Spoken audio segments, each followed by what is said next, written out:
Behind the Scenes with Your Teen. Welcome, everybody. And today we are going to talk about what are the things we're fighting about in our homes right now. And if you're not fighting right now, just consider yourself so blessed, because this is one heck of a time right now. And just a lot of condensed time with a lot of emotions. So first of all, anyone who's watching, we'd love to hear what your family's fighting about in the comments. But, not in that we'd love to hear your family's fighting, but we'd love to hear what it is that's causing you to fight in your family.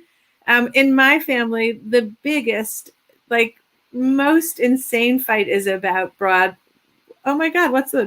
right? And somehow it's Dan and my fault. It's a fascinating thing. We are blamed for an inability to have, there are 8 people trying to share Wi-Fi, often at the same time.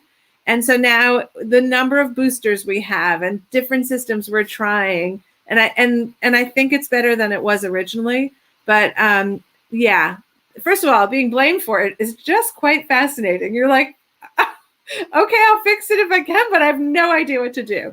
So that is what started in my family and is settling down now a little bit because there's a few less people and a lot more boosters.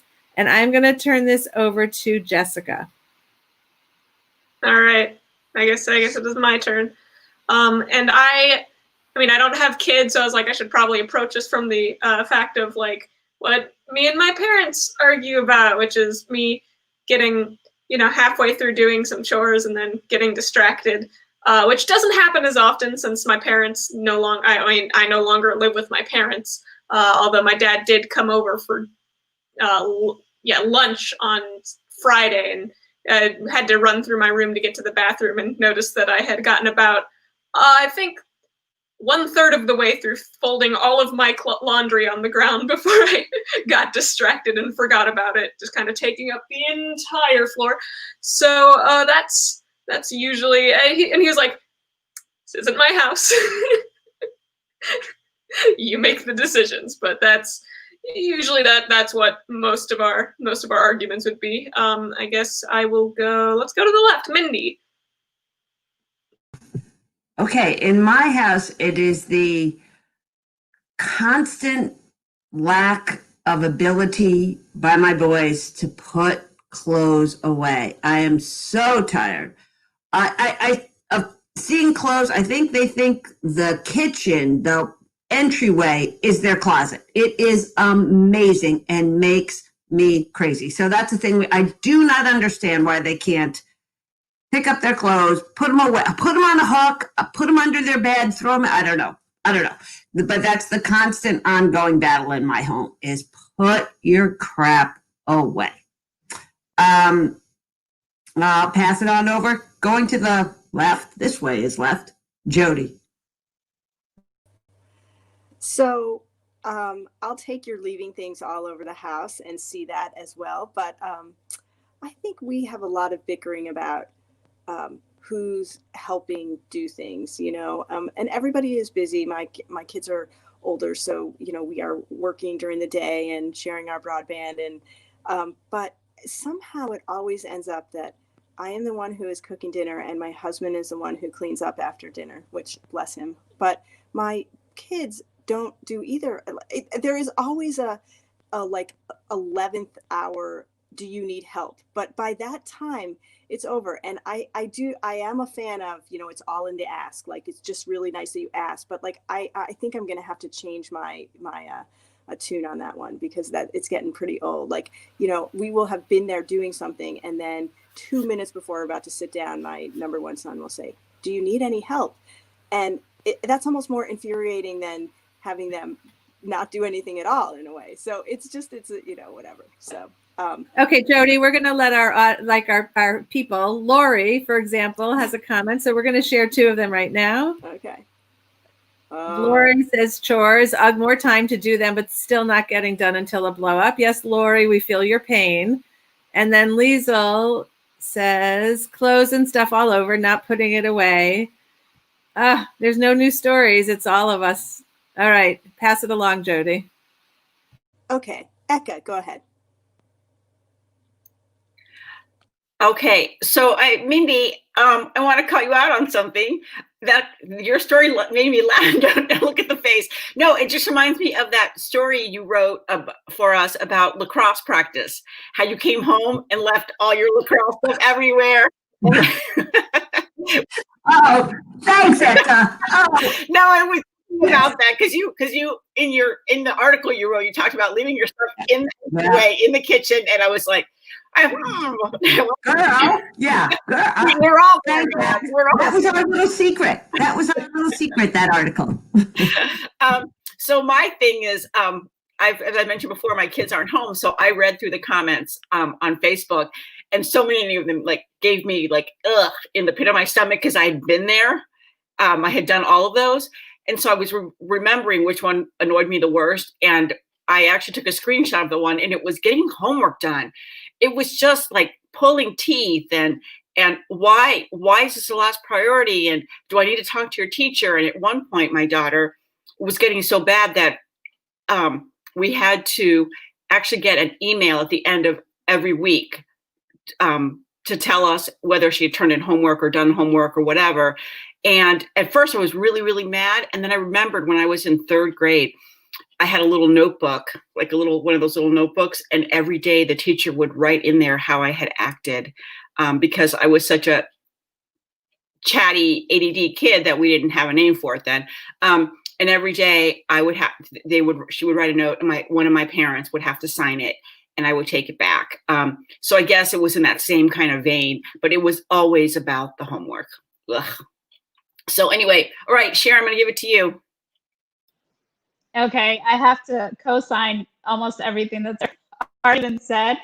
And I'll add on cleaning up dishes that have been added to our house because lunch is now at our house. And not only is lunch at our house, but my children have been cooking, which is wonderful. But that means there's, taco shell wrap boxes, and there's the pan that has all the taco in it, and there's a mess on the counter. But that's not even my main complaint. My main complaint is that we had a fight yesterday with one of the teenagers when I said it twice that the lunch things were not cleaned up. And the teenager said, "Mom, I asked you not to say it more than once." And I, in response, would like to say, my child, there's nothing I would like more than to say it once or not at all. But here we are. I'm not even allowed to point out the behavior, which is driving me crazy when I'm making dinner, 4 hours, 5 hours after this mess was made. So I will go to Emily. So that was a perfect segue to mine, Sharon, because the biggest battle we are having at my house right now is with one kid about a retainer, because he needs to wear this retainer before he can actually get his braces on.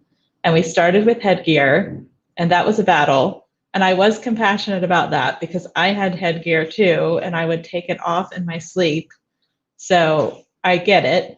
But they moved on to the special pre-braces retainer. We've now replaced it twice, and every morning I wake up and it's in the bathroom.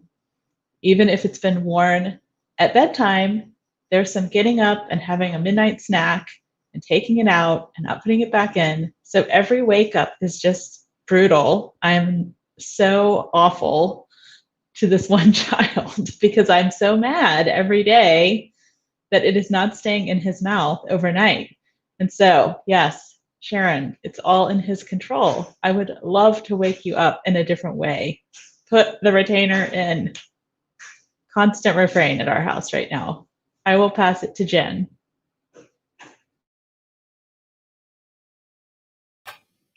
Okay, so before the pandemic, the thing that we fought about the most as a family was who's using up all the data. And it was like that, j'accuse, no, it's you, it's your Snapchat, it's your Facebook, it's whatever. And even you could get I would get the reports from Verizon, and it would have everybody's cell phone number, and it would be like, who is it this month? It was you in the parlor with the, candelabra. So that was a fun pre-pandemic pastime. But now that everybody got stuck in the house, there was no need to use data, but there was a huge need to charge all of your appliances. And yes, that's what we argue about now is who took my charger? That's not your charger. Yes, it is my charger. I know it's my charger because I put blue tape on it. No, I put blue tape on my charger. Oh my God, just make it stop. And the worst part of all is that our cats eat all of our chargers. So if you leave it out, you also get yelled at for that because the cat chews your charger and they only like the super expensive ones. It's like the most delicious thing they've ever tasted in their lives is a Mac device charger of any kind. Somebody help me, please. Okay.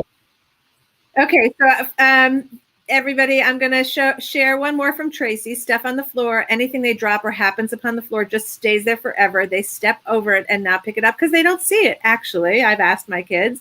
And then I wanted to respond to Sharon's because I had a kid who I would get emails from the school. Both Dan and I would get this email that said, your kid has a failing grade because an assignment wasn't turned in. And all I would do was forward it to that kid. And that kid said to me, I'm on top of stuff. It's so annoying that you keep sending it to me.